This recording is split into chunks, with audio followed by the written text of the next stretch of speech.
Portugal Ronaldo Portugal மைக்கு கையில் கிடச்சவங்களாம் போர்ச்சுகலை பற்றி இன்னைக்கு பேசிக்கிட்டு இருக்கான். அந்த டீமை நான் 15 வருஷமாக பார்த்துக்கிட்டு இருக்கேன். போர்ச்சுகலுடைய வேர்ல்ட் கப்புடைய ஓப்பனிங் ரெக்கார்ட் என்னவா இருக்கும்னு நினைக்கிறீங்க?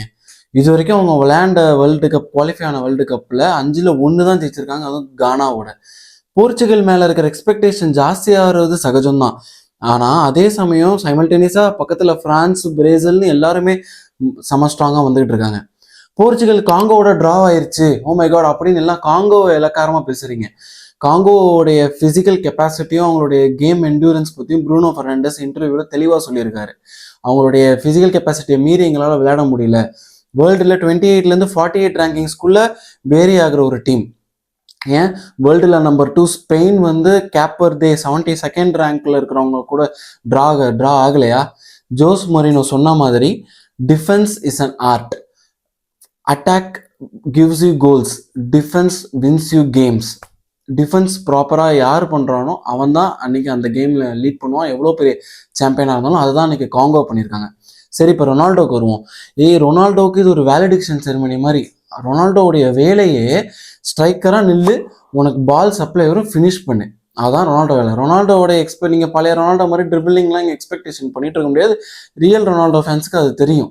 ஓகே, ரொனால்டோ அந்த வேலையை ஒழுங்காக பண்ணாரா அப்படின்னு கேட்டிங்கன்னா இல்லை. 2 ஓப்பன் நெட்டை மிஸ் பண்ணிட்டாரு. ஆனால் எந்த ஒரு ஸ்ட்ரைக்கராக இருந்தாலும் அவனுக்கு தெரியும், ஒரு 10 சான்ஸ் கிடச்சாதான் 2 இதை கன்வெர்ட் பண்ண முடியும்.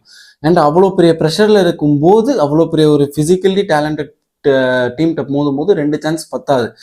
ஏன்டா 2 சான்ஸ் தான் வந்துச்சுன்னு கேட்டால், இங்கே தான் நம்ம மிட்ஃபீல்டு உள்ள வரானுங்க. வேர்ல்டு பெஸ்ட் மிட்ஃபீல்டுன்னு சொல்லி அவனுங்களை தலைக்கு ஏற்றி விட்டு பெண்டுலம் ஷேப்பில் கேம் விளையாடணும்.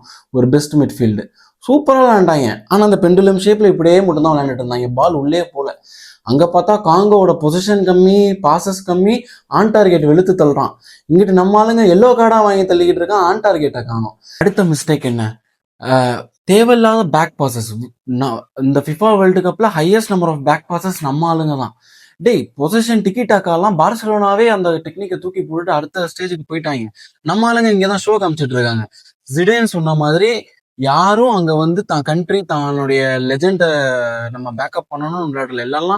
எல்லாருமே அவனுடைய கிளப்பை பேக்கப் பண்ணணும்னு தான் விளையாண்டுட்டு இருக்கானுங்க. என்னாச்சுன்னு தெரில. நல்லா நேஷன்ஸ் லீக் வரைக்கும் சூப்பராக அந்த டீமுக்கு எவனோ மந்திரிச்சு விட்டு போயிட்டான்.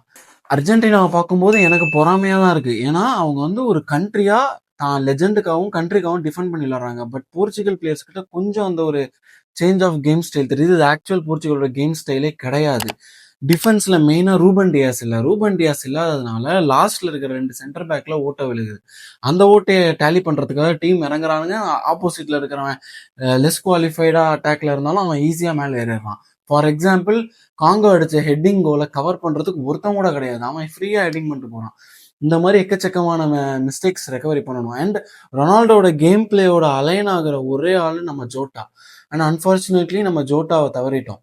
இப்போ அந்த ஜோட்டா பொசிஷனை ரீப்ளேஸ் பண்ணி ரஃபேலோ, மெண்டஸோ அந்த எக்ஸ்ட்ரீமில் உருட்டி கட்பேக் உருட்டினாதான் ரொனால்டோட ஃபினிஷ் பண்ண முடியும். இனிமேட்டு வரப்போகிற ஒரு கேமும் போர்ச்சுகலுக்கு டூ ஆர் டை மேட்ச். ஏன்னா உஸ்பெகிஸ்தானோட அவங்க நிறையா ஸ்கோரில் ஜெயிக்கலைன்னா நெக்ஸ்ட் கொலம்பியாவோட வச்சு முடிச்சு விட்டுருவாங்க. கொலம்பியா இவனுங்க இதே கேம் ஸ்டாட்டிக்ஸ் போனால் கொலம்பியாவோட கஷ்டம்.